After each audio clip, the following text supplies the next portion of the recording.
Good morning again, everyone, and welcome back. We are ready for our keynote presentation. But before we get started, I do have a few housekeeping notes for you all. If you are looking on your left side of your screen, you will see that we are now in the stage session. After this, we will go to the breakout sessions where you will be able to select a breakout that you want to attend. Just click on the person's picture and you'll be able to go into their room. We also have networking. So this is when we have breaks, you can go into the networking, meet somebody new, build your community. And we also have our expo booths. So make sure you check out our partners. Some of them have some special offers. We have a lot of seminaries. So if you're ready to take your theological education to the next level, whether that's a master's or a doctorate degree, we have some special offers, and some of our consultants have offers in there. So much happening at this summit. But right now, I want you guys to get ready for Jennifer Watley Maxell. This lady is like so amazing. Every conversation I've had with her just like warms my spirit and lets me know that she truly has a heart for ministry and has a heart for the growth of ministry. So we are excited to have her with us this morning. Good morning, ma'am. How are you? Good morning. I am great and so happy and excited to be here. Yay. Well, we are happy to have you, and I'm not going to take up any more of your time. If you guys have questions, make sure you post them in the chat. We're going to do a question and answer afterwards, so we definitely want to hear your thoughts. Make sure you're posting any of your aha moments on social media using the hashtag ministry that impacts. So, Jennifer, the stage is yours. Thank you. Thank you. Thank you so much. And good morning, everybody. I am truly honored and blessed to be here with you. Just so humble just to be amongst all of you who are so committed and passionate and knowledgeable.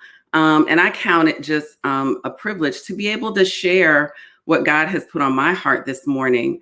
One of the things that I want to do first is just to kind of set the atmosphere a little bit and just to kind of name some things and just bring us all into space together, realizing that, we are dealing with a lot. And many of us as ministry leaders come to this moment feeling a little empty, a little exhausted. We're tired. We've been ministering and doing community work and being all the things, parents, working from home, doing all of this all through the pandemic that is still stretching on, even though outside looks open and many of us are out there doing the most. We still haven't really licked this thing. And so we're in this huge period of transition, which can be a lot to navigate. I do want to say that I am so eternally grateful to my sister LaKesha for her many conversations, for the friendship that we are building, for all of the moments when she just speaks personally into my life, and for the opportunity. Thank you to her team for this amazing summit that they have put together for all of us. And I also want to acknowledge some of the people who come alongside me and help me to flesh out thoughts and who allow me to use my gifts among them. And we have built so many great relationships. One is the Ministry Collaborative. I'm the program curator for them. And I just value the work that the organization does, but each and every individual who is a part of it. The other one is Pittsburgh Theological Seminary. I am blessed to be a program facilitator for them and to be in one of their doctor of ministry cohorts. And so I have a lot of different relationships and just so many of you who are my friends. So if we could just open up quickly with the word of prayer. Gracious God, we come to you thanking you for this morning and this moment. We ask, Lord, that you would set the atmosphere, that the work that is done would be the work that you would have us to do. It is in the name of your son, Jesus, we pray. Amen. Amen. So the first thing we're going to do is I am going to dedicate this session and I'm going to read some prompts. And I would ask that as I read, that you would just respond in the chat with a word that resonates with you, just so we can all kind of get our whole selves, our full selves into the space this morning. So this session is dedicated to all of those who desire freedom. The busiest, who need to work from a cohesive, unfragmented self. Social activists, who need a cycle of worship, action, and Sabbath. Those who chase after fulfillment and need to understand their deepest yearnings and to hear the still small voice. Those who have lost their ability to play because of materialism and the technologization of our society, who need beauty, gaiety, and delight. Those who have lost their passion and need to get in touch with their true self. Those who are alone and need emotional nourishment and community. Those who live in community and need solitude, safe space, and peace. Those who cannot find their life's priorities and need a new perspective, alignment, and joy. Those who think the future is dictated by the present, who need hope and future vision to change the present order. The poor and the oppressed, who need to mourn and dance in the prison camp. The rich and the oppressors, who need to learn nonviolence, stewardship, and God's purpose in the world. To the exhausted, who need wholeheartedness, courage, and frivolity. To the disinherited, who need acknowledgement, affirmation, and restoration. This morning, I invite you all to think about who you really are in this moment.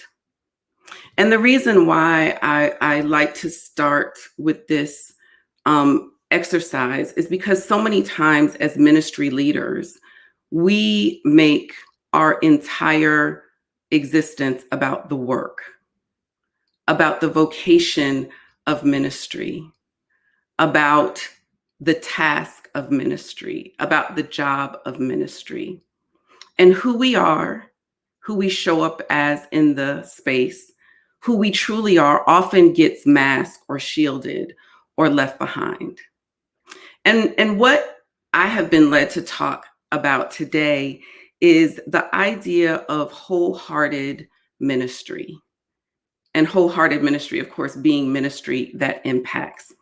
And the tagline I'll put on it is trauma-informed ministry for transformation and healing. One of the things that I have, that has been resonating within my spirit for quite some time, that I think I have also seen in the pandemic, is that too many of us are leading from emptiness, and too many of us are leading from fragmented selves. That we are not showing up authentically, that we are not showing up fully embodying who God has created us to be in ministry spaces, in community spaces, in ministry moments. And I think when we look at social media and we see a lot of the interaction and we look at a lot of the conversation, and not just what the conversation is, but how we're engaging in conversations. When we experience the vitriol, the anger, the bitterness, the coming for each other, in my opinion, that's one of the ways that spiritual brokenness rears its ugly head and shows who it is. And so for the next few minutes, I just want to kind of guide us through some thoughts about what it looks like to, one, be able to acknowledge the moment and what we have just experienced.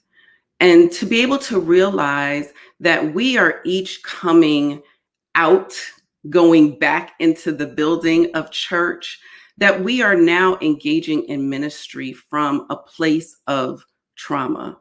In addition to all that we've already dealt with, in addition to our personal issues and experiences, in addition to what is going on in our own environments, we have now experienced this global trauma that has affected all of us.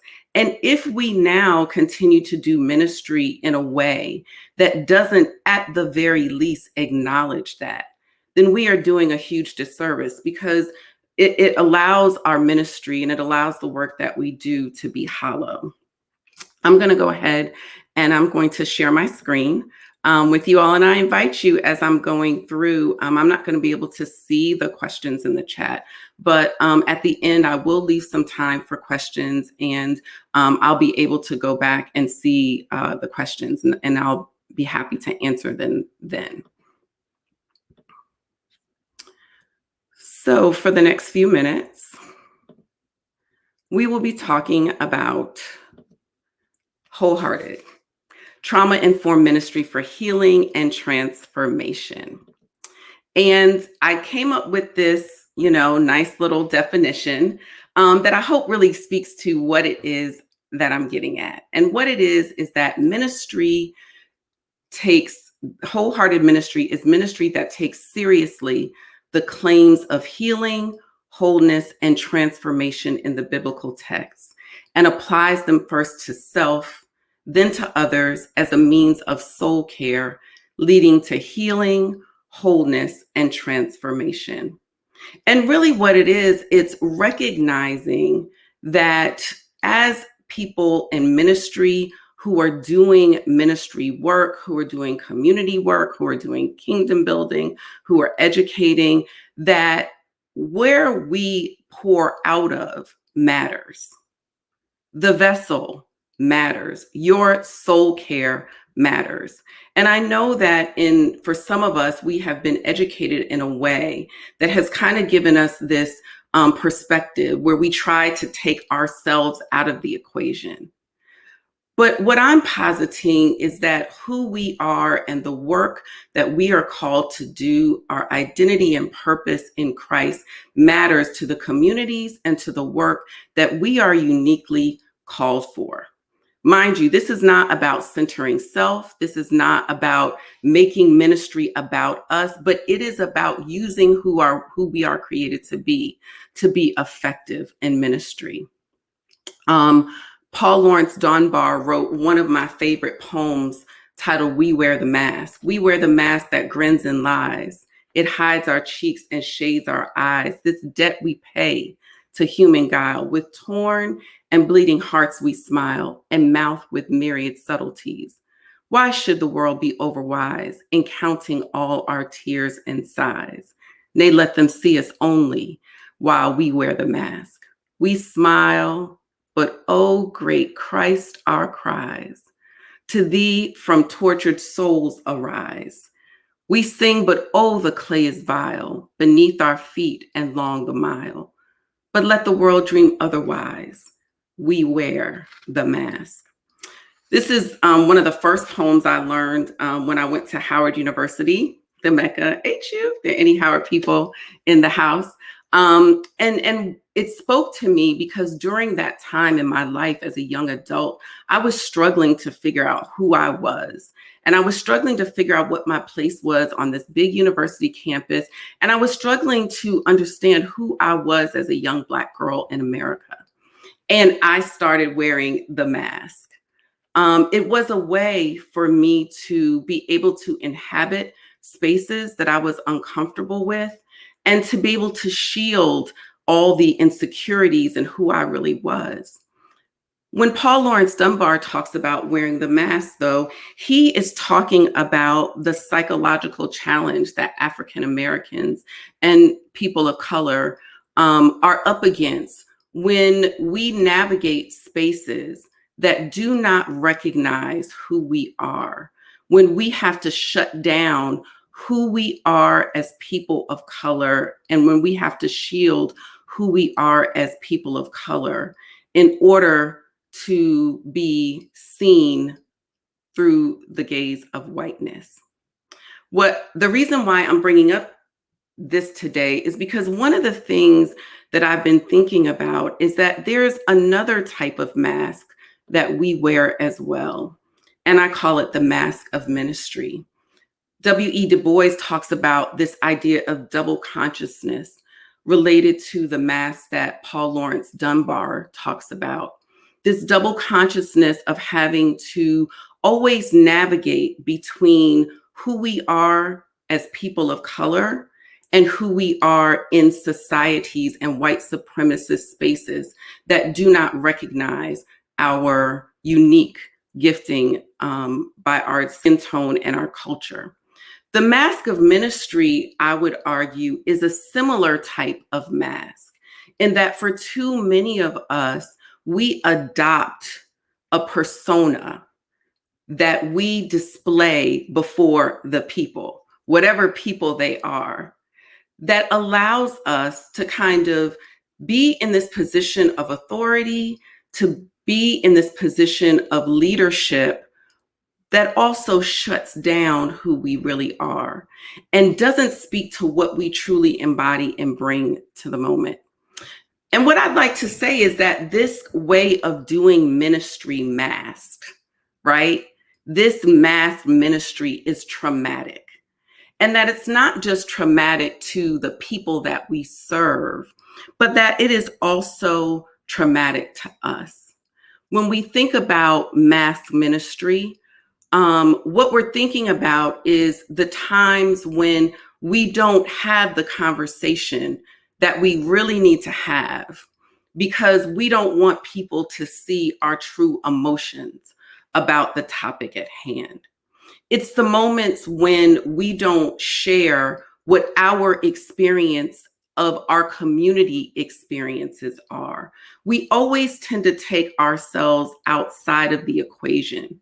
It's the moments when we plan according to everyone else's schedule, but our family has to always be the one to sacrifice. And our personal ministry is the one that always has to sacrifice. We are the ones who are always taking on the burdens and we don't share it with others. And in addition to all of the trauma and what is going on in the world, I would argue that this mask is killing us. This mask is not our friend. That it is something that sometimes we adopt, some of us who come into ministry very early, and we are trying to find ourselves. And so we kind of adopt this way of being nice to everybody and being deferential to everybody and being kind to everybody. Some of us have a way where we are so beholden to our boards, where we are so beholden to our community stakeholders that we never really get at the work that our souls must have, that we are called to do in a space because we're so busy placating what everybody else needs and has to do. The results of this mass ministry is spiritual brokenness, frustration, anger, isolation, bitterness, and what Brene Brown calls stumping for worthiness. It's when we become consumed with doing ministry instead of being ministry. And with everything that's going on in the world, who needs something else to do, right? What we are after, in my opinion, is fully embodying our being and functioning from a well-watered soul, a well-hydrated space within that gives us life even as we pour out to others. When we talk about this idea of trauma, it shows up as spiritual, emotional, and physical exhaustion. The reality is that at this point in time, I'm going to share a story. So when about 2 months ago, when the news, they started talking about, how the vaccine was working and how this summer states were going to be starting to open and countries were starting to open their borders, and states started lifting bans on gathering and social distancing and all that. I had a moment of panic because what I realized was I'm not quite ready for outside to open up. And I hope that I'm not the only one. What I started to feel was that there were all these things that I said I was going to do in the pandemic. Once I got acclimated to the fact that we were quarantined in. And once I got acclimated and up to speed on worship virtually and preaching to a camera, and once I got used to virtual community, I had all these things I wanted to do. And God started showing me some things that God wanted me to do. But I was working and I was stumping and I was working and I was stumping. What I thought about was all of last year, I never took any time out. I never took any time off. And the problem with that is I'm someone that's always talking and preaching and teaching about Sabbath and time out and time off. And yet here I was facing outside and realizing I hadn't done my own work, that I was so busy centering everyone and everybody else that I was starting to pour from an empty place.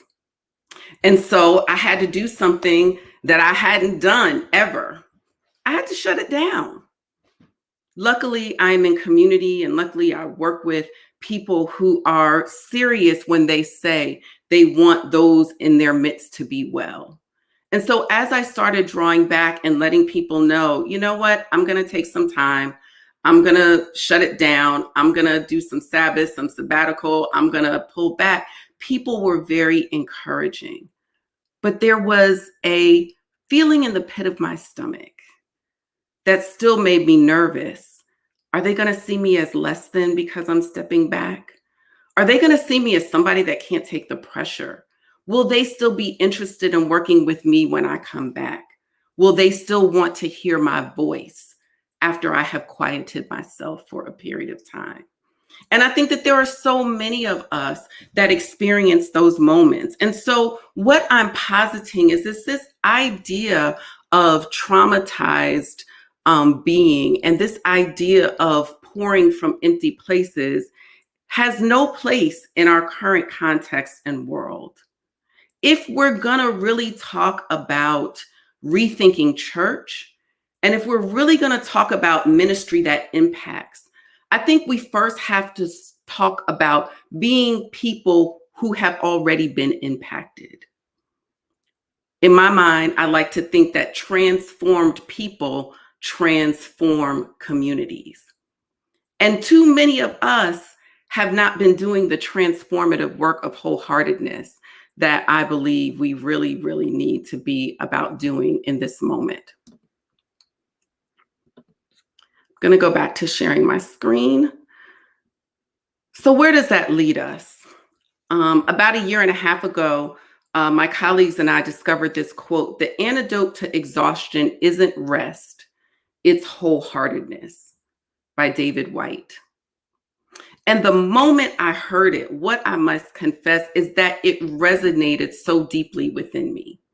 It was the type of thing where the moment I heard it, I knew it was true. And I didn't know it was true because it made some type of logical sense. I didn't know that it was true because it made some type of, that had some type of empirical evidence. I knew it was true because it resonated with the divine, still small voice within me. And it spoke so fully to the sense of exhaustion that I was feeling. And it's not just me. There were many of my colleagues that have felt the same. And there's so many times when I have shared this quote that it just strikes at the heart, and we know it to be true. It underscores the idea that we may be busy, we may be productive, we may be anointed, gifted, and all that, but that doesn't mean that we are wholehearted.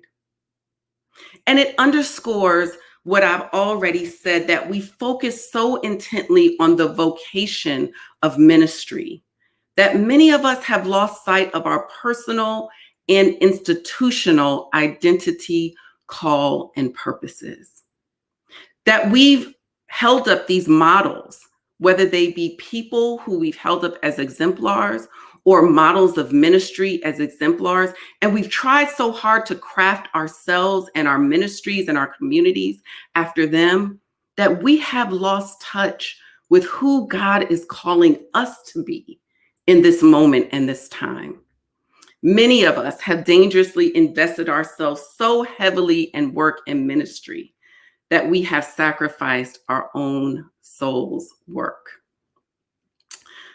Katie Geneva Cannon said, doing the work our souls must have. She coined the term, doing the work our souls must have.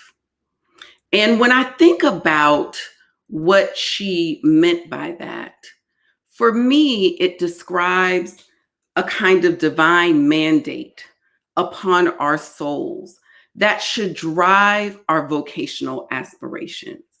That how we do ministry and how we exist in the world, how we show up in spaces should be driven not by our job, not by our title, not by our place of work, our place of employment, our place of community, but rather it should be driven by the divine mandate within us. Because soul-driven work ensures that our vocation, while blessing others, is also a life-giving stream to us. And the reality is that for too many of us, our vocation is a job. It is not a life-giving stream. It is not something that comes out of us, that feeds us and waters us first and then spreads to others. It is a task or a collection of tasks that we undertake based on what our denominations or our organizations or our institutions or the expectations of those around us. Soul work, that's what I think of it as. Soul work is what helps alleviate that internal brokenness that helps external trauma become masked. Soul work is the thing that helps remove the mask of ministry and helps us to be well watered even as we reach out to others. Another one of my favorite quotes by Howard Thurman is, "There is something in every one of you that awaits and listens for the sound of the genuine in yourself. It is the only true guide you will ever have. And if you cannot hear it, you will all your life spend your days on the ends of strings that somebody else pulls."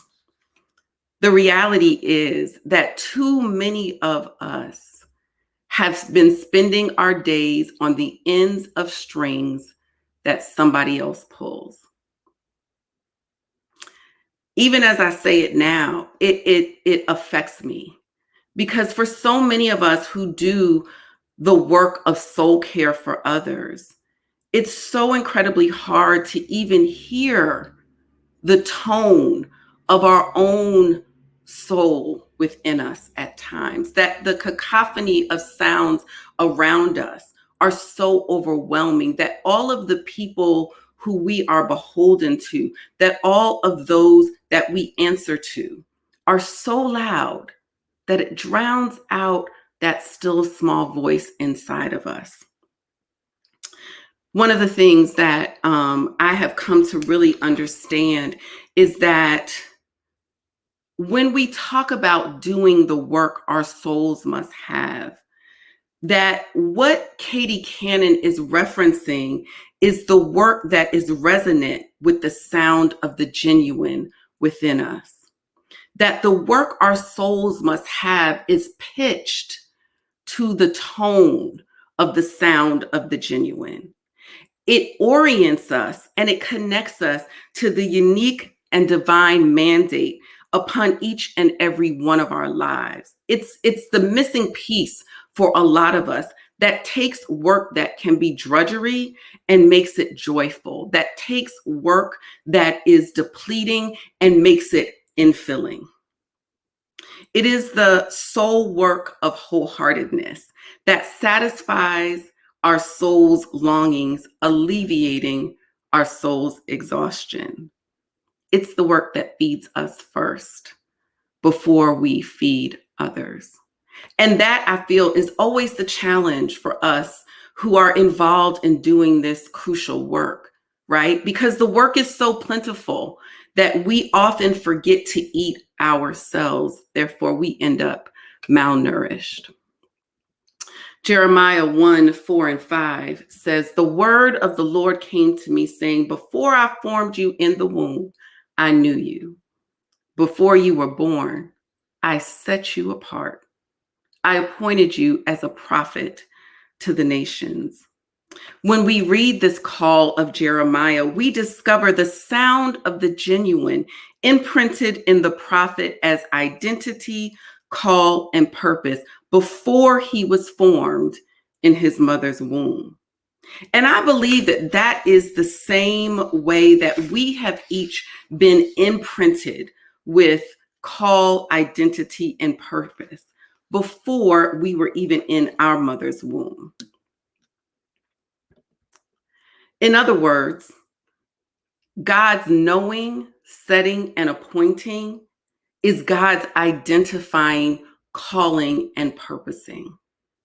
The divine mandate is imprinted within as the tone, again, allowing us to hear and respond and pour out of the sound of the genuine within each and every one of us.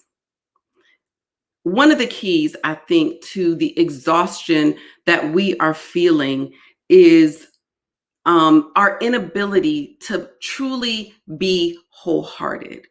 And I think the more that we can anchor within ourselves and connect with that deep and abiding purpose within us, the more we can be ministry and stop performing ministry so much.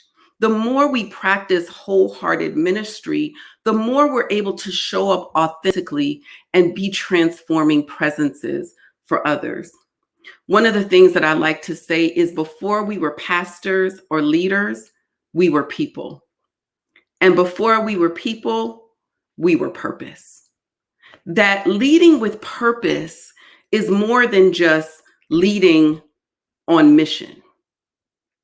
Leading with purpose means leading with authenticity, leading from a place of wholeheartedness, and leading from a place of recognizing that we are enough just showing up in the room. Wholehearted ministry is.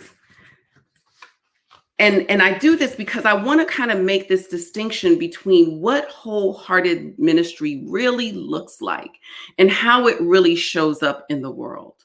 And so wholehearted ministry comes from a place of worthiness steeped at the foot of the cross, which means our worthiness doesn't come from what we do. Our worthiness doesn't come from what we accomplish. Our worthiness comes through the blood-bought relationship that we have with Jesus Christ. That when we accept our salvation, when that sin is taken away, that our worthiness to do this work, our worthiness to walk in wholeness, our worthiness and the authority that we preach, teach, and lead out of comes from that divine mandate within us. Wholehearted ministry is bold and courageous and is embedded in that divine mandate in the pits of our soul. Wholehearted ministry emanates from a spirit of transparency and authenticity that invites whoever is hearing us and being led to listen for the sound of the genuine in themselves. In the earlier session today, one of the things that was being talked about was the idea that people want authenticity when they come into communal spaces, when they come into churches, when they come into ministry spaces. People are longing for authenticity and transparency.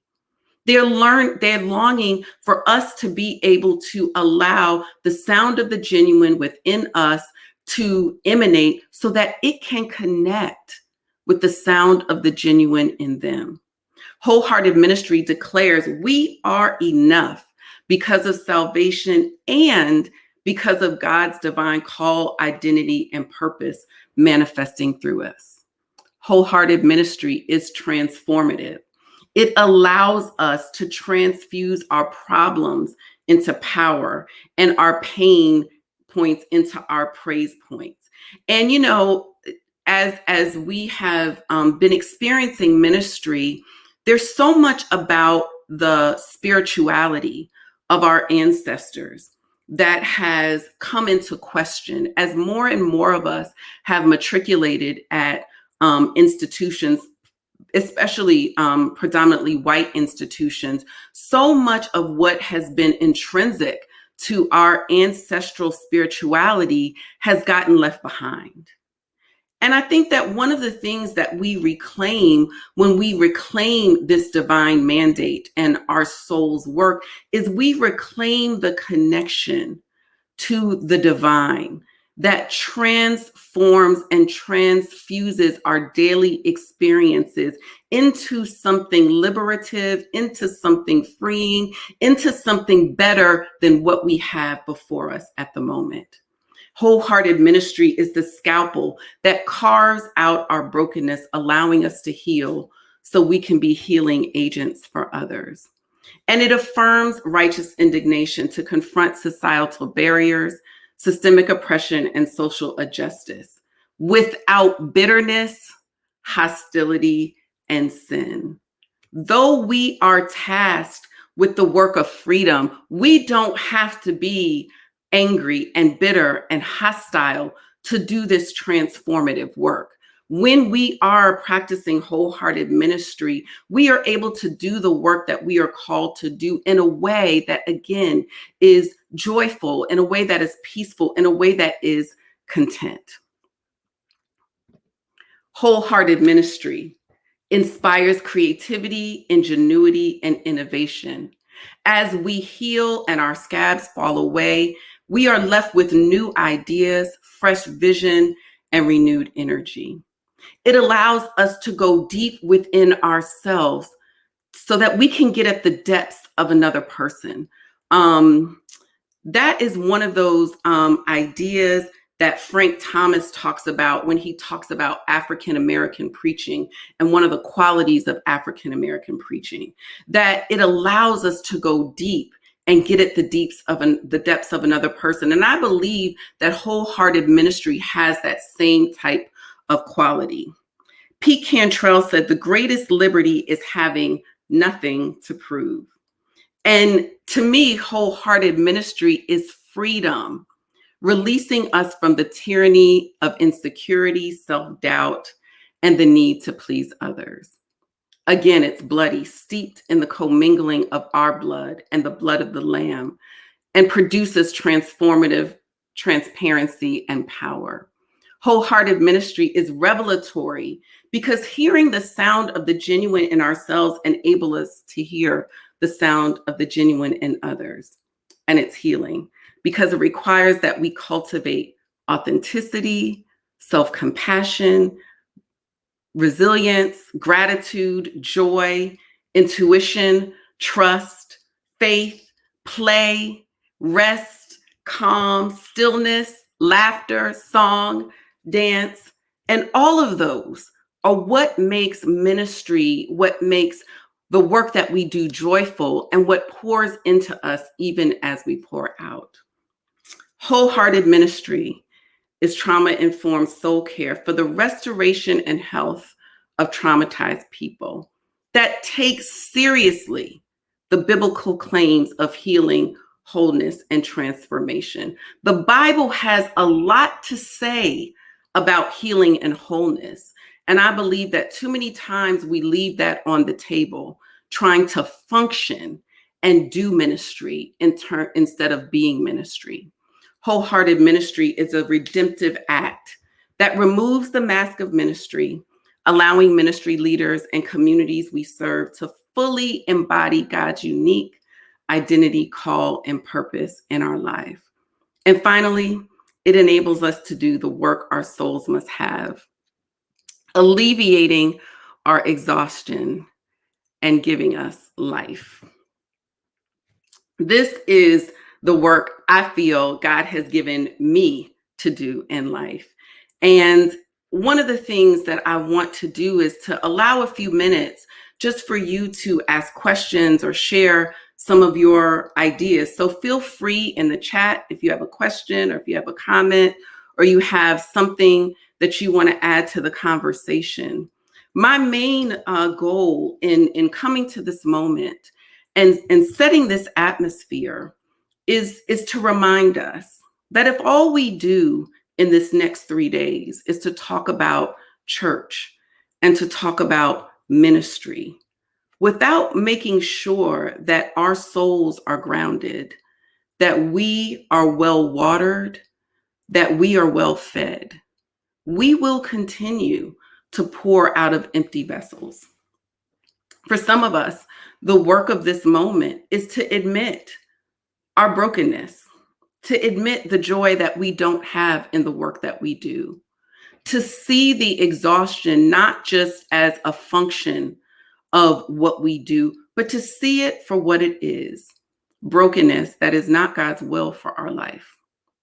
I encourage you as you continue to listen to the sessions and you continue to go throughout this day, that you really think about this idea of wholehearted ministry, and that each of us will be pushed to take the time to do the work, to have Sabbath, to take sabbatical moments, to be transparent and admit what we don't know, to admit when we need help, to admit the places where we are empty, to admit the places where we are afraid, to admit the places where we are scared.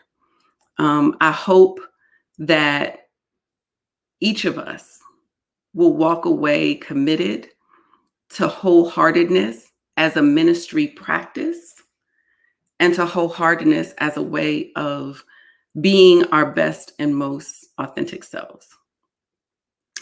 My time is up.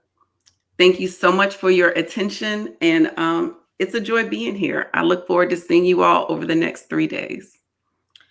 Thank you, thank you, thank you. When I invited you to present, I did not give you a topic because I felt certain that God would speak to you to speak to us, and your message was exactly what we needed to open the conference, because I do feel like if we're not centered, then everything that we do going forward will be hard, because we will be, as you said, pouring from an empty cup. So I'm told that there are some questions in the question tab, which I have to get to, but I do want to say thank you, thank you, thank you for, if you guys could post your questions in the chat instead of in the questions tab so that we can see them over here. But I do have a question for you, and it might be personal, and if it is, like, feel free to say, like, I don't want to answer that. But how did your family react to you going through kind of like this transformation of, being so focused on your ministry and your work to kind of giving them more time? Like, did you see a difference in your family relationships? Definitely. For me, ministry has been a huge disorientation for my family. My former life, I was a dean of student life, and I taught cinema studies at St. John's University. So I come from a higher ed background. And when I moved to Atlanta, I became a stay-at-home mom. Mm. So I entered ministry from a place of being a stay-at-home mom, being home all the time, having, my children and my family as my primary focus. And from that being who I was and what I did. So when I started ministry, it was very disorienting for my family to go from being home all the time and being focused on them to now having this huge call and vocational identity and work that I was doing. And in my own insecurity, I'm a third generation preacher, and I'm the last one to come into ministry. And in my family, I'm the only girl. So when you put all that together, I felt a huge responsibility and I felt pressure. And, nobody wants to be like, oh yeah, they can preach, but don't call that girl. She can't preach at all. And, they've been preaching for 20, 30, 40, 50 years, and I'm brand new. Right. Most of the people that I know, most of my friends, because I've grown up in the church my whole life, are preachers as well. And so what I found is that internal brokenness drove me to really perform ministry in a way that was death dealing, not only to me, but to my family. because it forced me to say yes to obligations and invitations when I knew I should have prioritized my family and what was going on with them.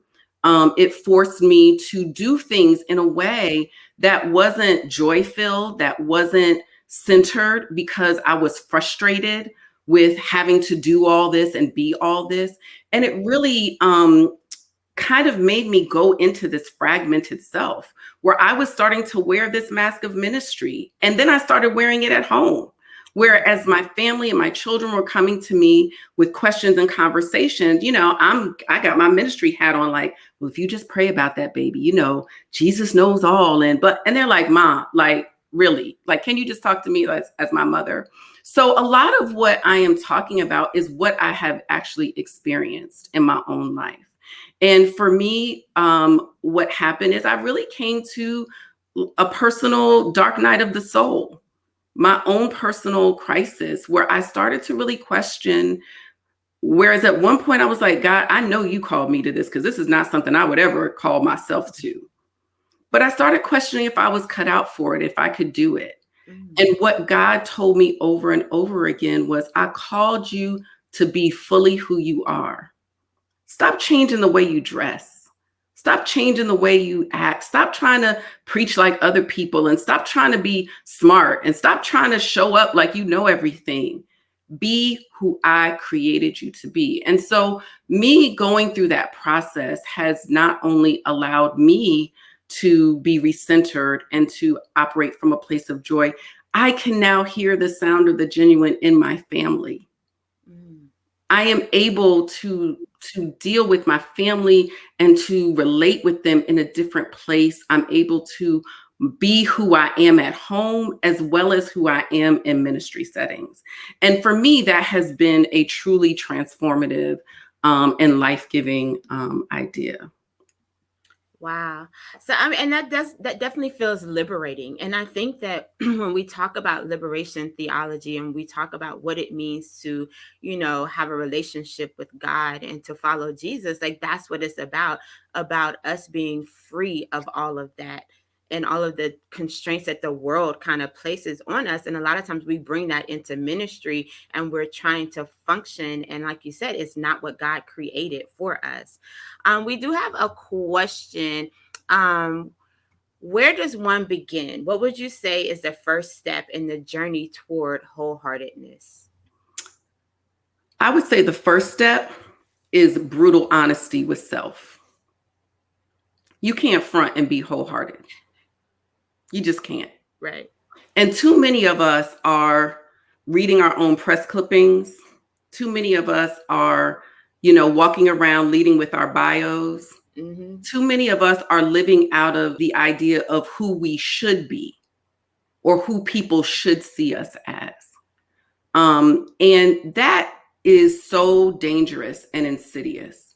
One of the things that you talked about was how we do liberation. And when we talk about liberation theology, and one of the things that I always say is, as I said earlier, free people, free people. Yeah. And to me, a lot of times when I'm engaging in spaces, I'm engaging in, chats and different things. And, you know how it is. Somebody will say something and then somebody comes in and disagrees with it. And then like all of their friends come in and like drag the person for dear life. Yes. What that always says to me is spiritual brokenness. Yeah. That if you can't affirm someone or disagree with someone without trying to snatch their soul and their wig, something is wrong inside of you. Right. If everybody that disagrees with you has to be canceled and thrown out the club, if the only reason why you are right about anything is because everybody is wrong, that to me speaks to some internal duplicity and brokenness and someone who is not in touch with what's really going on inside of them. Right. And, there are too many of us that are, when we close the door and we go to our families, we're crying, we're mean, we're nasty. And then we get up in the morning, we switch on our computer, we walk out the door and we're, oh, hi, I'm Pastor Jen and I've got it all together. And our families and the people that know us are looking at us like, I don't want this God. I don't want this God that makes you do this. And I don't want this church that supports you doing this. Wow. We are in a place where so much of what we have inherited as church has been torn asunder. We've gone from we started, particularly as people of color, church started for us as a people movement that became an institutional movement. And now we're kind of back to that people movement status. Mm-hmm. And my prayer for all of us is that we will resist the desire to return to what wasn't even working before. That this idea of returning to glory days. I mean, again, brutal honesty. Let's be honest. Church, we were talking about people not coming to church before the pandemic. Right. It wasn't idyllic then. So let's stop running back. Brutal honesty about what is going on inside of us and laying that before God and letting God show us who we really are and who God has called us to be. In my opinion, when we start seeing ourselves through the divine lens of God, one of the most powerful prayers I ever prayed was, God, show me who I am in you. Let me see myself the way you see me. It was terrifying. It was scary. It was humbling. But more than anything, it was so freeing and empowering. And I just believe if we can start there as the impetus for our work, and if we can show up fully free and embodying who we're called to be, at least we can offer that to others. And from what I can see going on in this world, the world needs it. They do. And we have one last question. We only have a few minutes, but I definitely would like for you to answer this one because I think it's very important for a lot of us. Some of us know that if we live wholeheartedly, it would mean the end of certain things as we know it, opportunities, relationships, etc. How can we get the courage to affirm the sound of genuine within us, come what may? So I definitely think it starts with what I just said, our prayer life. I'm a preacher and I'm a believer. And I believe that your devotional life and your prayer life waters everything you do. And so I don't care how many degrees you have and how many jobs you have. I don't care what you have amassed. If your relationship is not right and your prayer life is not strong and your devotional life is not the wellspring out of which everything else stems, then there will be no power and no impact. So that's number one. The other thing is, I think when we start going through and really start being intentional about seeking God, God does this strange thing where God starts to take our focus off of what we're giving up and put our focus on what we have to gain. I was speaking with a friend of mine and sharing that. So again, I'm not a hoarder. I'm not a hoarder, but I like to hold on to my stuff. I'm loyal to my stuff and to my people. So I hold on to people. I've been wearing the same shoe size since I was in high school. So I got shoes that are older than some of my kids. Like I got clothes, I got stuff. But one of the things that God has been doing in this season is God has given me a spirit of release. And about 4 or 5 months ago, I went through my house and just started cleaning out stuff. I mean, I found my son just turned 15 years old last week, and I found his first baby jacket. Wow. Why do I even have that? I found clothes of my daughters when they were in elementary, just stuff that I've been holding on to, and I got rid of that. But since then, even when I go to get dressed in the morning, there's just stuff that I'm like, why is this even in here? I keep a bag now in my closet to get rid of.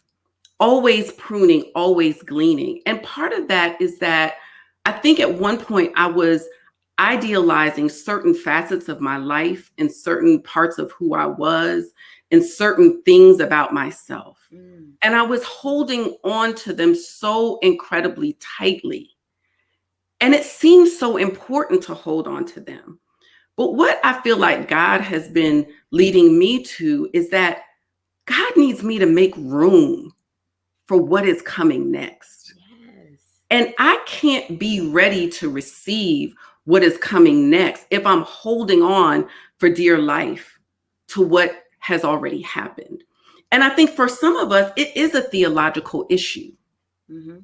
because God has blessed us and because God has kept us and because God has prospered us to a point. It's almost like we feel like, well, God, I know what I deserve, and pretty much what I got is better than what I deserve. So I'm going to just take this and be grateful.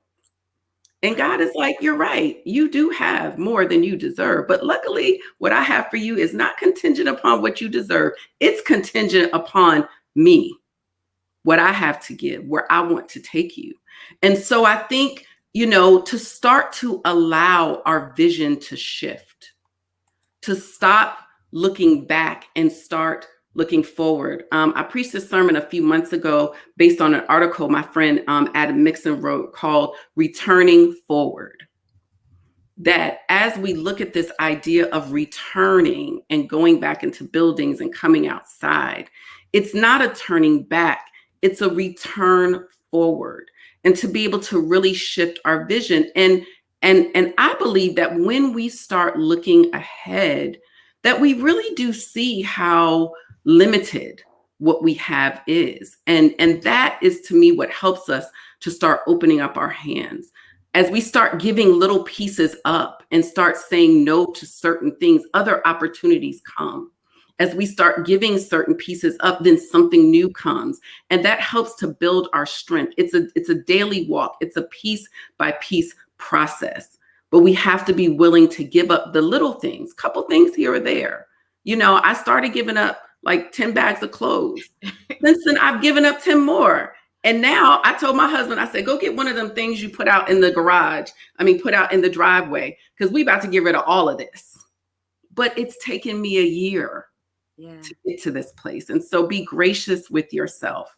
Be kind with yourself. Give yourself time to warm up to the idea and to do it in the pace that works for you. Awesome, awesome, awesome. You have been such a blessing. I'm going to send you a transcript of the chat just so that you can see how your words and your presentation have really inspired us.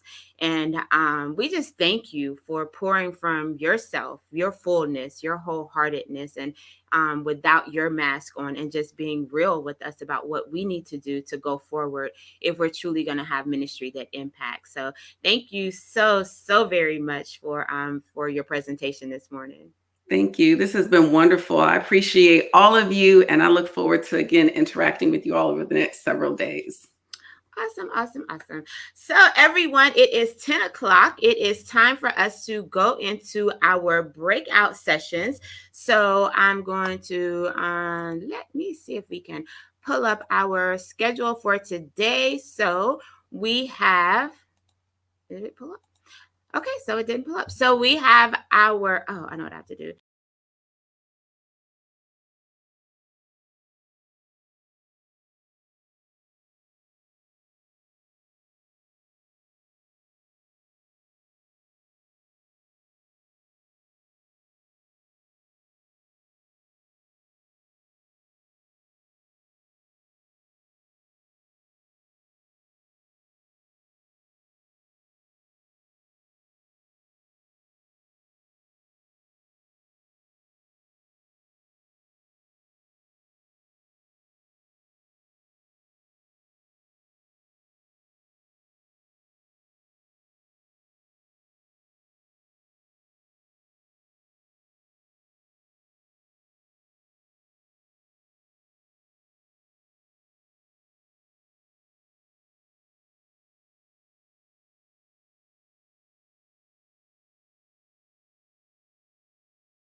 That is being offered to you. So, see you guys in the breakouts. Thank you again to Jennifer, tag her on social media, show her some love, share some nuggets that she shared with us so that you can be a blessing to someone today, because someone might need that word of encouragement or that tidbit of advice that she shared with us to help them reach a better place of unmasking and doing ministry wholeheartedly. So I will see you all in the breakouts.